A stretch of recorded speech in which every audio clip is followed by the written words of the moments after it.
आज दिनांक 14 फरवरी 2023 को महाविद्यालय के प्राचार्य प्रोफेसर चारू मल्होत्रा के निर्देशन एवं छात्र कल्याण परिषद के तत्वाधान में परिषद की पद अधिकारियों की शपथ ग्रहण समारोह एवं 2 दिवसीय संस्कृति संवाद कार्यक्रम का उद्घाटन किया गया। गीत संगीत कला नृत्य से परिपूर्ण कार्यक्रम का शुभारंभ मुख्य अतिथि DIG मुरादाबाद श्री शलभ माथुर, महाविद्यालय के प्राचार्य प्रोफेसर डॉक्टर चारू मल्होत्रा, उप प्राचार्य प्रोफेसर अंजना दास तथा मुख्य अनुशासिका प्रोफेसर कविता भटनागर द्वारा मां सरस्वती के समक्ष दीप प्रज्वलित करके किया गया। तदुपरांत छात्राओं द्वारा संगीत विभाग के निर्देशन में गणेश वंदना एवं महाविद्यालय के कुल गीत की प्रस्तुति की गई।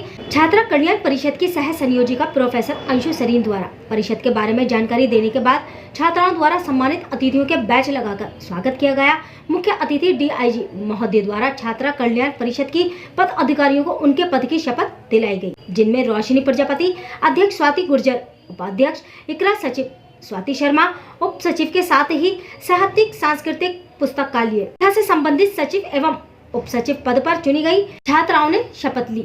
मुख्य अतिथि ने छात्राओं को संबोधित करते हुए कहा कि आज का जागरूक युवा वर्ग ही देश के उज्जवल भविष्य का आधार है। महाविद्यालय में इस प्रकार के विभिन्न दायित्वों को संभालते हुए छात्र छात्राओं में नेतृत्व की क्षमता का विकास होता है और भविष्य में अनेक पदों पर कार्य करते हुए वे सफलता पूर्वक अपने कार्यों का संचालन करने में सक्षम होते हैं। इसके साथ ही उन्होंने महाविद्यालय की छात्राओं के हितों के लिए समर्पित प्रगतिशील शैक्षिक एवं सांस्कृतिक वातावरण में छात्राओं के उज्जवल भविष्य की कामना की। मानव अधिकार इंडिया न्यूज से नदीम खान की रिपोर्ट। हम सब जानते हैं कि 1 दिसंबर 2022 को भारत को G20 की अध्यक्षता 1 वर्ष के लिए प्राप्त हुई। आजादी के अमृत काल में ये हमारे लिए बहुत ही हर्ष उल्लास और गर्व का विषय है। G20 19 देशों और यूरोपीय यूनियन का एक अंतर्राष्ट्रीय संगठन है। आपका शुभ नाम? मैं प्रोफेसर चारू मल्होत्रा, प्राचार्य गोकुलदास हिंदू महिला महाविद्यालय मुरादाबाद। मैम आज का क्या कार्यक्रम? हमारे महाविद्यालय में छात्र संगठन का छात्रा परिषद जिसे कहते हैं उसका कार्यक्रम है। ये बच्चों के द्वारा ही तैयार किया गया कार्यक्रम और बच्चों के लिए ही है। इससे पूर्व हमने अपने छात्रों की एक यूनिट का चुनाव करवाया था इस मंशा से कि बच्चों के अंदर एक जिम्मेदारी का भाव आए और वे जान सकें कि एक जिम्मेदार नागरिक के रूप में जब वो मतदान देने के योग्य होंगे तो किस तरह मतदान प्रक्रिया होती है, उनकी क्या जिम्मेदारी है और जो प्रत्याशी खड़े होते हैं उनका क्या लक्ष्य होता है और उन्हें क्या करना चाहिए। तो ये महाविद्यालय तो वैसे भी अच्छे नागरिकों को बनाने वाली एक फैक्ट्री के रूप में आप मानिए, तो हमारा भी ये लक्ष्य होता है कि जो बच्चे यहाँ से पढ़ के जाएँ वो इस समाज के लिए, इस देश के लिए कुछ ना कुछ अपना योगदान दें जिस स्तर पर भी वो दे सकते हैं।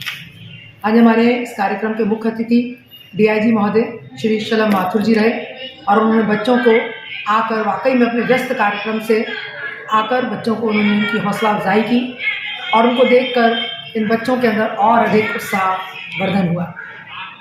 इस कार्यक्रम का मुख्य उद्देश्य बच्चों की बहुआयामी प्रतिभा को निखारना, उनके बहुआयामी व्यक्तित्व को निखारना और एक अच्छे नागरिक के रूप में उन्हें ये बताना कि प्रजातंत्र में मतदान, प्रजातंत्र में अपनी एक प्रत्याशी होने के नाते क्या जिम्मेदारी होती है। सही और गलत व्यक्ति अगर चुन लिया जाता है तो देश का और समाज का वो कितना नुकसान करता है, वो इस तरीके की उनको ट्रेनिंग यहाँ पर एक तरीके से दी है। क्या मैसेज देंगे? मेरा मैसेज यही है कि इस प्रकार की प्रक्रियाएं जो होती हैं वो बच्चों के लिए बहुत लाभदायक होती हैं, उनके मानसिक विकास के लिए बहुत लाभदायक होती हैं। इस तरीके की जो कार्यशालाएं कॉलेज के आधार पर या माध्यम से की जाती हैं तो मुझे उम्मीद है कि ये बच्चे जो हैं बाहर पढ़ लिख कर जब निकलेंगे तो ज़रूर अपनी योग्यता से ये साबित करेंगे, या तो कहीं ना कहीं उच्च स्थान पर नामित होंगे या फिर समाज के लिए कहीं ना कहीं जिम्मेदार नागरिक के रूप में चयनित होकर अब जनप्रतिनिधि के रूप में आए।